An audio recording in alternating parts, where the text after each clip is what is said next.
Alrighty, so today I want to talk about that sound design device, but that's actually not the main topic. So I've never had a 8-track cassette recorder, cassette player in my life, but I got hold of this device, and now that's the first time I'm using an 8-track player. First of all, we use that cleaner tape. Now, to be honest, I do not even know how to start that thing, but I guess we go here, maybe on this, and let's try fast forward.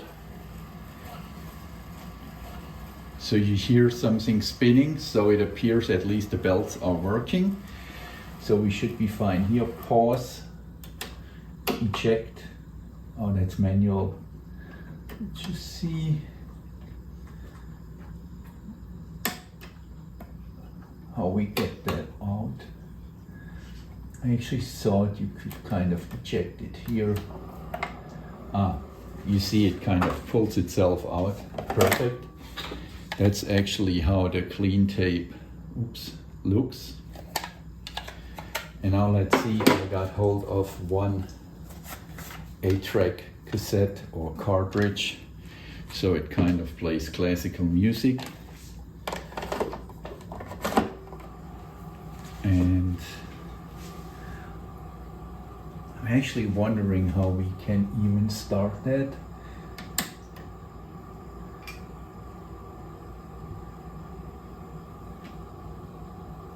I guess it should play something now, right? Okay, if we touch this one program, it's kind of doing something.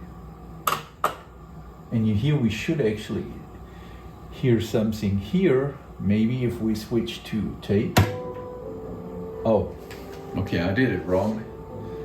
So you have to switch to tape. And now it's playing the classical music. So that's easier than I've thought. And then there's a button here which says 1 to 4. That does do nothing. Maybe if we put on program. Oh wow, that's cool. Now you see it switches kind of instantly between the, I guess, the tracks. Okay, I did not know that. So I guess it's called 8-track because I guess it has 4 different tracks, but since it's stereo, it's maybe 8-track because each of these 4 tracks usually would have 2 lines for, I guess, stereo and yeah, you know what I mean. So that's pretty cool. So I bought that and I could never test it, so that's pretty cool. Let's just push program again and maybe it jumps to 1. Yeah, but I'm astonished. It jumps there like instantly. That's pretty cool, and let's do it again. Awesome. That's, wow. I wonder why it was never a success. I guess one reason maybe would just be because if you see I guess that's a Philips audio cassette, and then we compare it to an 8-track, as you can see here. So let's just see for mobile use, like within a car, it's just such a huge size difference, right? So I guess, it's just a guess I have, that's why the 8-track never was such a success. I actually just bought that device because I love the retro style of it. Well, that's the practical use why I bought it, but it's pretty cool that it has that 8-track player here and that we also have a cassette player. Now let's just pause that and let's just see if we push play on the cassette recorder. Yeah, so now the cassette recorder plays, and what I've also realized here, you have a record button. And now I'm going to lower the camera a little bit for the next shot so that you see it a little bit better. Okay, alrighty, as I said, I switched the camera, and now let's just go through that unit a little bit. We need to replace the light here, of course, but then you see you can have, that's for recording, the left and right level, and then the balance as well. And then here's for bass, let's just put that in the middle, and treble as well in the middle. Then you have a radio in here. You see you could actually switch, if we would switch to radio, let's just do that real quick. So go to FM, let's just turn into a station. But now you see you can push this button, and then you would have the for a while, but a new study shows that also the frequency. I have no antenna attached here, so that's maybe not working, but you see how it would work. And then let's just go back to the 8 track. Oh, of course I paused it, and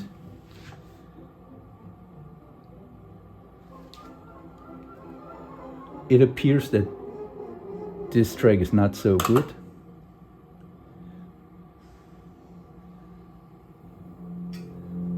Now we have a loud noise here, which I'm not quite sure why we have that now. What can we do here? We could do turn off the loudness, and we have a low filter and a high filter. I wonder why these are not working. Maybe that's just working for the radio. We actually have a timer here. I don't know to what it's set. Let's just turn it off. NRC off and in. I honestly have no clue what that does. You see the clock timer, so when we turn the timer on, it would basically allow you to record a radio program to a certain time, I guess. And now let's just see, we have that bad sound here. Remember that sound? So let's just see what happens if we put in the cleaning tape again. Oh, by the way, that's how the tape looks. Let's just put that cleaning tape in here again.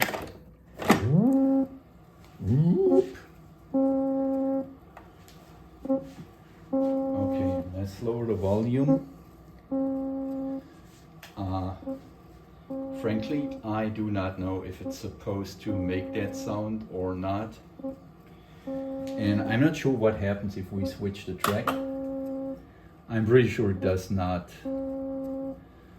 change anything, but honestly, what we of course could do, we could just read the instruction. So what does it read? Insert beeper clean cartridge into your tape player as you would do any cartridge. So it's not a tape, it's a cartridge. Remove after you hear 3 beeps. Aha. So we need to wait until we hear 3 beeps. 1, 2, 3.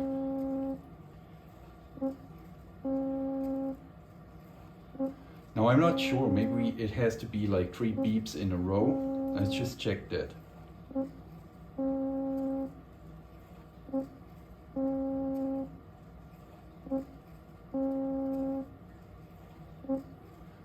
Maybe it's just running around in circles. I guess we are good to go. It reads as well, use after every 40 hours of playtime or monthly.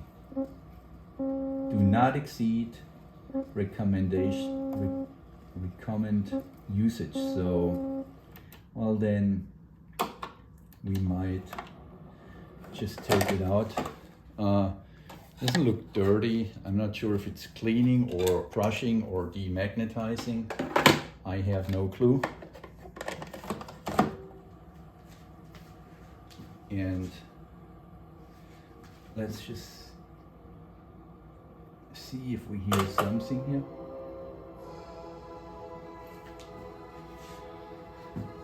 Well, it appears that it sounds better.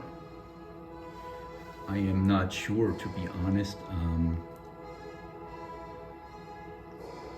It doesn't sound too bad now. Maybe if we crank up the volume a little bit.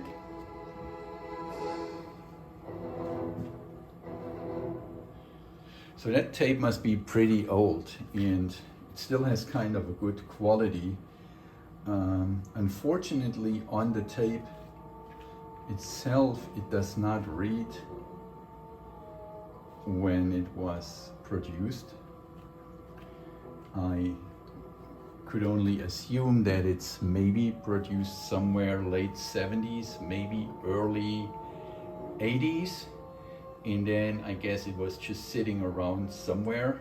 And anyways, so that's all I can tell you about an 8-track, how you can clean it. I never used it before. It seems to me actually a good technology. Again, if we switch, you see it switches instantaneous. Wow. Not too bad.